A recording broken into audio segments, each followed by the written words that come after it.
참 예수님, 오늘은 3월 14일 사순 제4주일입니다. 독서와 복음 말씀 봉독하도록 하겠습니다. 성부와 성자와 성령의 이름으로 아멘. 제1독서입니다. 역대기 학원의 말씀입니다. 그 무렵 모든 지도 사제와 백성이 이방인들의 온갖 역겨운 짓을 따라 주님을 크게 배신하고 주님께서 친히 예루살렘에서 성별하신 주님의 집을 부정하게 만들었다. 그들 조상들의 하느님께서는 당신 백성과 당신의 처소를 불쌍히 여기셨으므로 당신의 사자들을 줄곧 그들에게 보내셨다. 그러나 그들은 하느님의 사자들을 조롱하고 그분의 말씀을 무시하였으며 그분의 예언자들을 비웃었다. 그러다가 마침내 주님의 진노가 당신 백성을 향하여 타올라 구제할 길이 없게 되었다.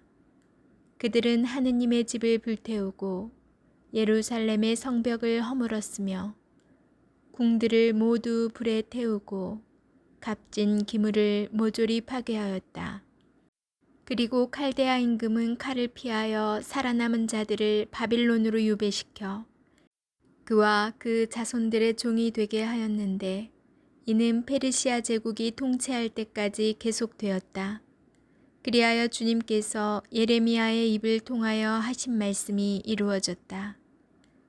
이 땅은 밀린 안식년을 다 갚을 때까지 줄곧 황폐해진 채 안식년을 지내며 이른 해를 채울 것이다. 페르시아 임금 키루스 제1년이었다. 주님께서는 예레미야의 입을 통하여 하신 말씀을 이루시려고 페르시아 임금 키루스의 마음을 움직이셨다. 그리하여 키루스는 온 나라에 어명을 내리고 직서도 반포하였다. 페르시아 임금 키루스는 이렇게 선포한다.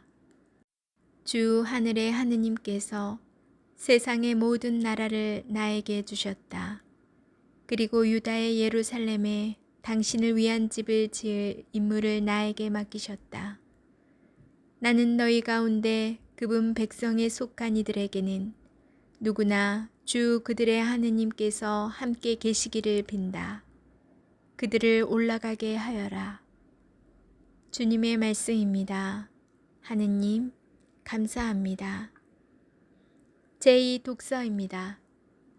사도 바오로의 에베소서 말씀입니다. 형제 여러분, 자비가 풍성하신 하느님께서는 우리를 사랑하신 그 큰 사랑으로 잘못을 저질러 죽었던 우리를 그리스도와 함께 살리셨습니다. 여러분은 이렇게 은총으로 구원을 받은 것입니다. 하느님께서는 그리스도 예수님 안에서 우리를 그분과 함께 일으키시고 그분과 함께 하늘에 앉히셨습니다. 하느님께서는 이렇게 그리스도 예수님 안에서 우리에게 베푸신 호의로 당신의 은총이 얼마나 엄청나게 풍성한지를 앞으로 올 모든 시대에 보여주려고 하셨습니다. 여러분은 믿음을 통하여 은총으로 구원을 받았습니다. 이는 여러분에게서 나온 것이 아니라 하느님의 선물입니다. 인간의 행위에서 나오는 것이 아니니 아무도 자기 자랑을 할 수 없습니다. 우리는 하느님의 작품입니다. 우리는 선행을 하도록 그리스도 예수님 안에서 창조되었습니다. 하느님께서는 우리가 선행을 하며 살아가도록 그 선행을 미리 준비하셨습니다. 주님의 말씀입니다. 하느님, 감사합니다. 복음 말씀입니다. 요한이 전한 거룩한 복음입니다. 그때 예수님께서 니코데모에게 말씀하셨다. 모세가 광야에서 뱀을 들어올린 것처럼 사람의 아들도 들어올려져야 한다. 믿는 사람은 누구나 사람의 아들 안에서 영원한 생명을 얻게 하려는 것이다. 하느님께서는 세상을 너무나 사랑하신 나머지 외아들을 내주시어 그를 믿는 사람은 누구나 멸망하지 않고 영원한 생명을 얻게 하셨다. 하느님께서 아들을 세상에 보내신 것은 세상을 심판하시려는 것이 아니라 세상이 아들을 통하여 구원을 받게 하시려는 것이다. 아들을 믿는 사람은 심판을 받지 않는다. 그러나 믿지 않는 자는 이미 심판을 받았다. 하느님의 외아들의 이름을 믿지 않았기 때문이다. 그 심판은 이러하다. 빛이 이 세상에 왔지만 사람들은 빛보다 어둠을 더 사랑하였다. 그들이 하는 일이 악하였기 때문이다. 악을 저지르는 자는 누구나 빛을 미워하고 빛으로 나아가지 않는다. 자기가 한 일이 드러나지 않게 하려는 것이다. 그러나 진리를 실천하는 이는 빛으로 나아간다. 자기가 한 일이 하느님 안에서 이루어졌음을 드러내려는 것이다. 주님의 말씀입니다. 그리스도님 찬미합니다. 잠시 묵상하겠습니다. 세상이 어둠으로 덮여 있습니다. 아무것도 보이지 않습니다. 그런데 어디에선가 빛이 나타나고 조그마한 빗줄기가 새어 들어옵니다. 확실하게 보이지는 않지만 그리스도 우리의 빛이라는 소리가 들려옵니다. 그 빛이 이제 세상으로 퍼져나갑니다. 한 사람에게서 바로 옆 사람에게, 또 그 사람은 자신의 옆 사람에게 그 빛을 전합니다. 어둠으로 가득 차 아무것도 보이지 않던 곳이 이제 모든 사람의 손에 들려있는 조그마한 빛으로 환히 밝혀집니다. 얼마 뒤에 있을 주님 부활 대축일 파스카 성야에 거행할 빛의 예식입니다. 이 예식은 부활하신 그리스도께서 세상을 구원하시는 모습을 상징적으로 드러낸다고 할 수 있습니다. 우리의 삶은 어둠으로 가득 차 있습니다. 주위의 작은 이에게 관심을 가지기보다 이기적인 무관심으로 자신만을 생각합니다. 자신이 더 얻고 많이 가지고자 누군가를 짓밟고 뭉개며 이 과정에서 써먹은 거짓과 술수는 미덕이라 생각합니다. 이렇듯 분열과 분쟁은 우리의 일상이 되어버립니다. 이제 그리스도의 빛이 세상에 왔습니다. 약하지만 한 줄기의 빛으로 어둠을 이겨내려 합니다. 그러나 예수님 한 분만의 힘으로는 부족합니다. 세상은 여전히 어둡습니다. 우리가 그리스도의 빛을 나누어 받고 그 빛대로 살아갈 때, 그리고 그 빛을 한 사람씩 나누어 가질 때에야 비로소 세상은 점차 밝아집니다.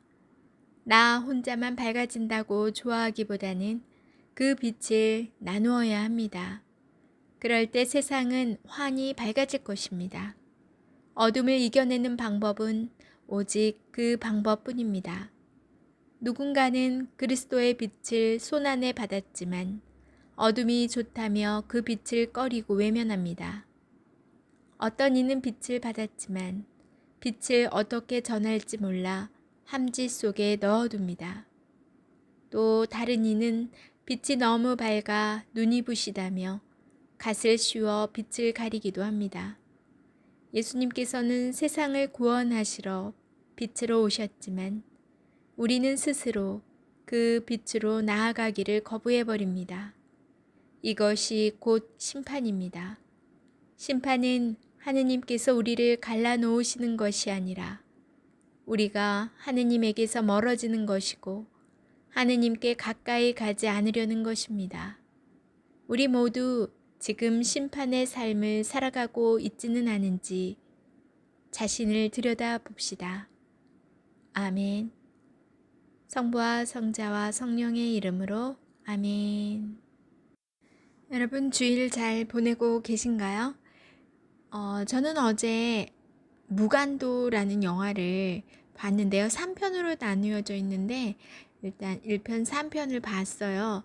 어, 너무 유명한 영화라서 많은 분이 보셨을 거예요. 근데 벌써 이 영화가 20년 가까이 됐더라고요. 개봉한 지.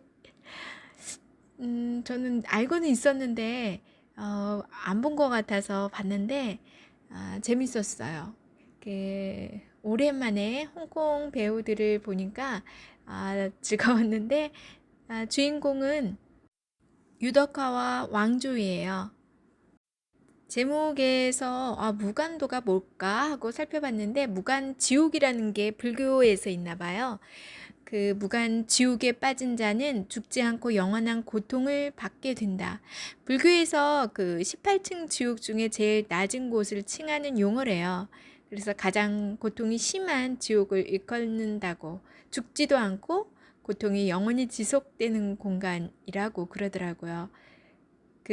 그곳이 바로 무간지옥으로 이르는 길이 무간도래요. 정말 듣기만 해도 너무 끔찍하죠. 근데 영화를 보면 왜 제목이 그런지 이해가 가요. 그래서 그 영화를 보면서 정말 산다는 건 내가 어떠한 마음으로 사는 거에 따라 지옥이 끝없는 지옥이 될 수도 있고 천국이 될 수도 있겠구나라는 생각이 들더라고요. 혹시 안 보신 분도 계시다면 다시 한번 보시길 권해드려요. 물론 재미도 있지만 깊이 생각할 거리가 있더라고요. 사순 기간 잘 보내시고요. 남은 주일 저녁도 은총 가득한 시간 되시기 바랍니다. 전 내일 다시 만날게요.